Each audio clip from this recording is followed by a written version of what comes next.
Hola, bienvenidos de nuevo a la sección Cineclub y al canal de YouTube de la revista cultural digital La Dimensión Súbita. El pasado 23 de septiembre de 2025 falleció la actriz italiana Claudia Cardinale y por lo tanto hemos decidido hacer un homenaje a su figura. Vamos a enlazar dos de sus películas en esta sección y vamos a hacer este pequeño vídeo de presentación glosando su figura.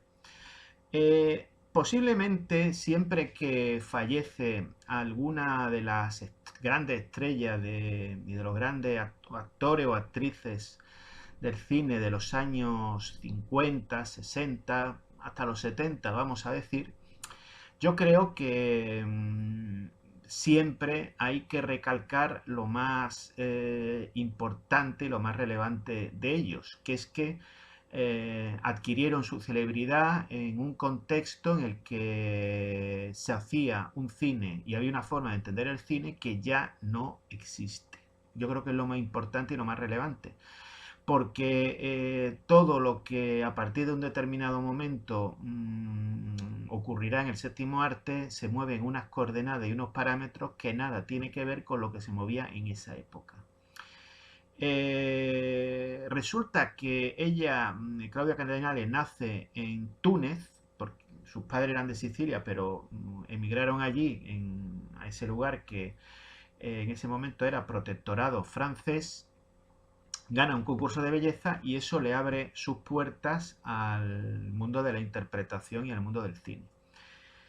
Este comienzo, que al principio parece no prometedor, ¿no? Es decir, alguien que por su apariencia física acaba haciendo películas, resulta que cuando vemos de entre sus 128 títulos entre serie y largometraje en los que participó, pues si mencionamos Rufufú de Mario Monicelli, El Bello Antonio y la Viaccia de Mauro Bolognini, Austerlitz de Abel Gance, Rocco y su hermano El Gato Pardo, Sandra y Confidencia de Luchino Visconti, La chica con la maleta de Valerio Zurlini, Fellini y Ocho y medio de Federico Fellini, La Pantera Rosa y en alguna de sus secuelas de Blake Edwards, Los indiferentes de Francesco Masselli, El fabuloso mundo del circo de Henry Hathaway, Los profesionales de Richard Brooks, Hasta que llegó su hora de Sergio Leone, La audiencia de Marco Ferreri, Jesús de Nazaret de Franco Zeffirelli, La piel de Liliana Cavani o Fitzcarraldo de Werner Herzog.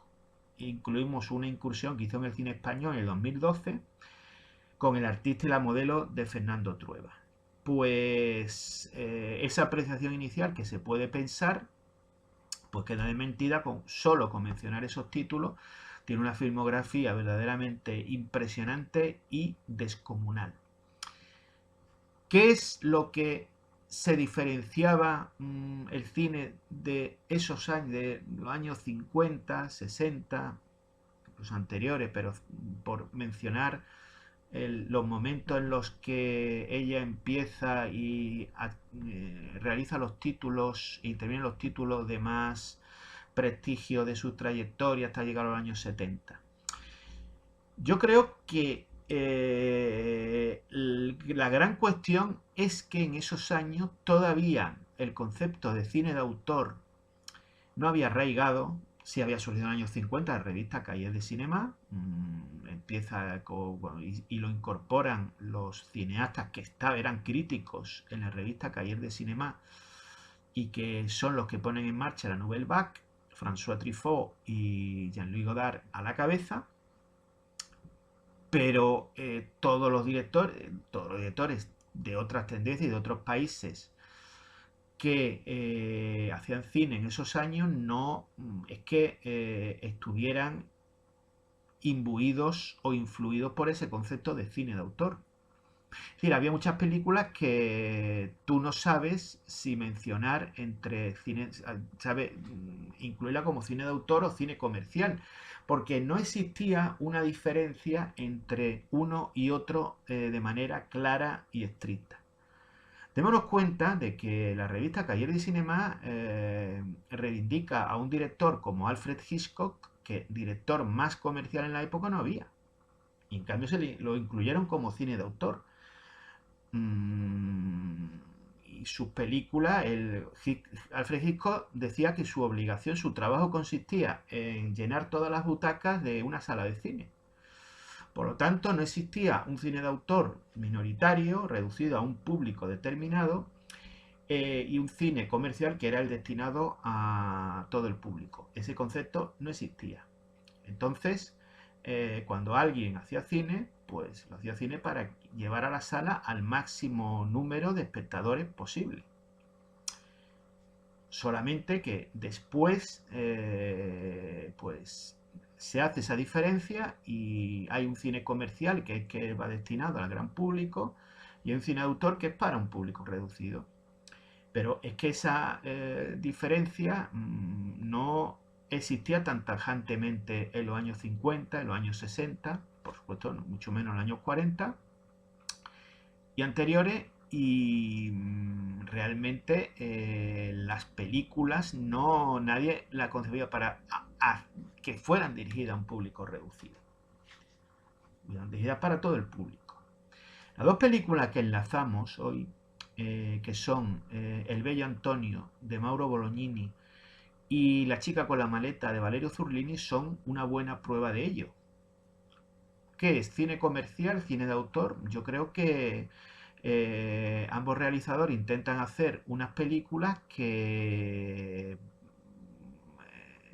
sean vistas por todas las personas que puedan verlas, pero no por ello no tienen una mirada crítica sobre la sociedad italiana de su época, no por ello no realizan una incisiva crítica a actitudes, comportamientos y mentalidades, y no por ello pues impiden la reflexión del espectador, sino todo lo contrario, sino que realmente logran que el espectador reflexione, que el espectador medite sobre lo que se le está mostrando, sobre lo que ahí ocurre y sobre qué se deriva de ello.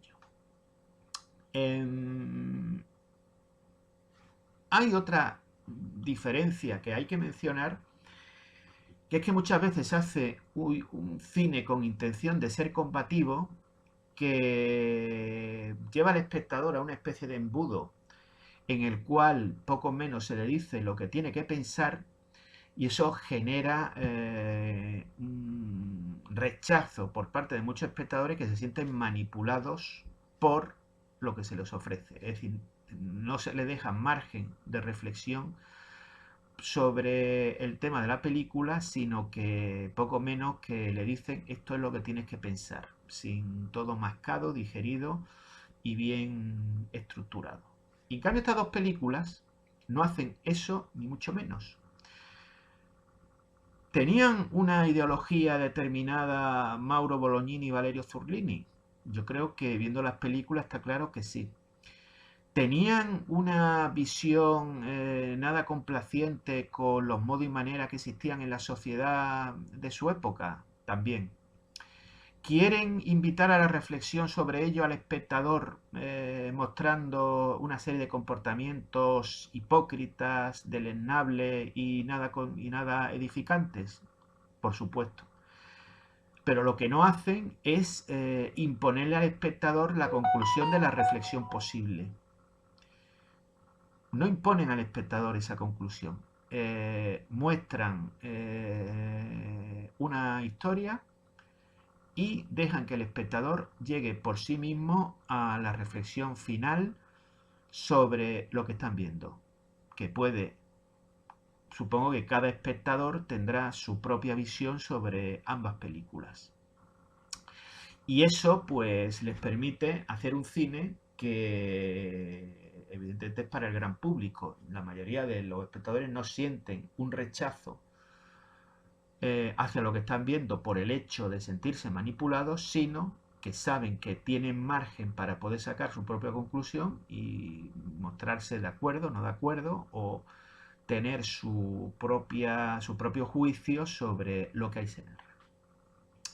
El bello Antonio es una película que se desarrolla, las dos películas se desarrollan en ambientes provincianos, uno más que el bello Antonio más claramente que en La chica con la maleta, Luis Antonio es la historia de... el protagonista realmente es Marcello Mastroianni, aunque Claudia Cardinale tiene un papel importante y destacado en la película, como verán. Y sin destripar qué ocurre, lo que muestra es cómo en ese mundo provinciano existe un juicio claro sobre lo que debe ser la masculinidad, y en el momento en que el personaje se aparta un poco de esto que esa masculinidad se le tiene que atribuir, pues empiezan todos los problemas.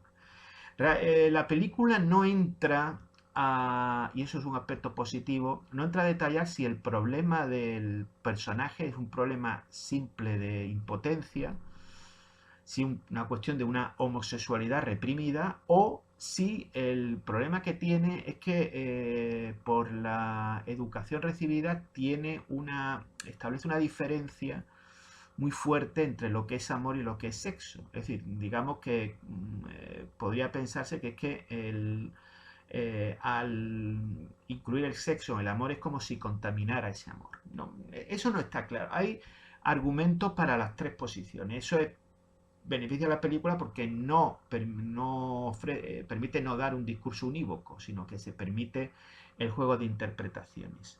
Pero lo que sí queda claro es que la visión que la autoridad paterna quiere imponer sobre el hijo, sobre lo que es ser un hombre, creo que la película sí quiere dar a entender y sí quiere expresar que eso puede tener consecuencias negativas o puede generar rechazo por parte de determinadas personas.